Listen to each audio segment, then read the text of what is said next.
Hi everyone, Assalamualaikum warahmatullahi wabarakatuh. Nama saya Muhammad Farhan bin Zamri.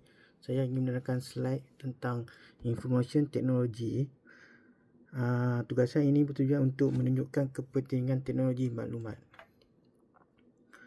Kepentingan keselamatan cyber dan privasi dalam talian adalah era digital menjadikan semua urusan harian dijalankan secara dalam talian, dan era digital menjadikan semua urusan harian dijalankan secara dalam talian, dan kesedaran keselamatan cyber bagi melindungi diri dan maklumat peribadi. Seterusnya, maksud keselamatan cyber dan privasi. Keselamatan cyber dan perlindungan data, sistem dan rangkaian daripada serangan cyber. Nombor 2, privasi dalam talian, hak pengguna untuk mengawal maklumat peribadi mereka di internet. Di sini ada terdapat poster kesedaran keselamatan cyber dengan kemas kini perisian keselamatan. Seterusnya, kepentingan dalam kehidupan harian.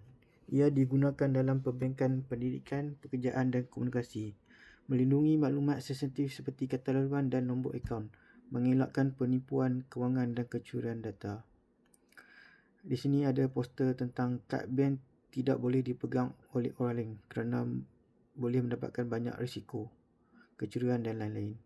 Seterusnya, ancaman cyber yang biasa adalah penipuan dalam talian, phishing, pencurian identiti, serangan malware dan ransomware, dan pencubahan akaun media sosial. Di sini juga ada poster tentang tip lindungi dari jenayah cyber, gunakan kata laluan, aktifkan pengesahan dan lain-lain.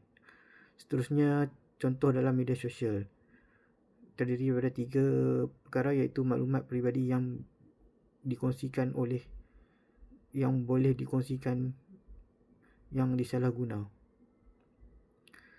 Nombor 2, risiko penyemaran identiti dan bully cyber. Nombor 3, penting untuk menetapkan tetapan privasi dan hadkan perkongsian. Seterusnya, kepentingan kepada masyarakat.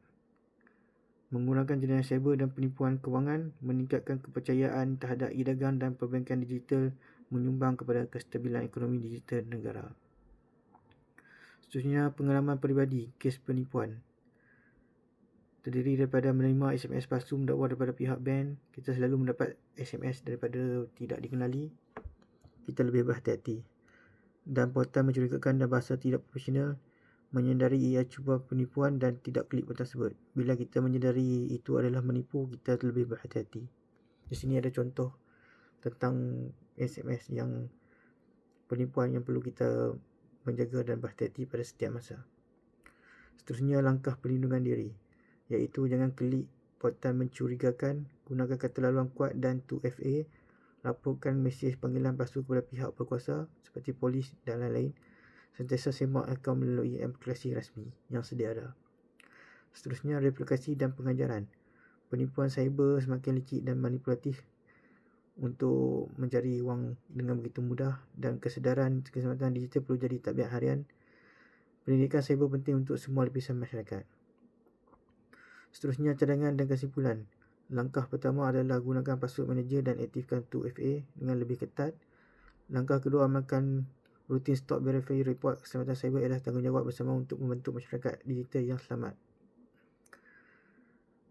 Seterusnya adalah kesimpulan seterusnya adalah kita lebih berhati-hati dengan jenayah cyber yang berdosa pada masa sekarang, iaitu seperti scammer dan penipuan pelbagai cara untuk mereka memudah untuk mendapatkan wang dengan pelbagai perkara. Kita boleh melaporkan kepada pihak berkuasa untuk sebarang kecurigaan dan boleh download pada Play Store tentang untuk detect nombor telefon yang tidak berkenaan. Okey, sekian, terima kasih daripada pandangan saya, Muhammad Farhan bin Zamri.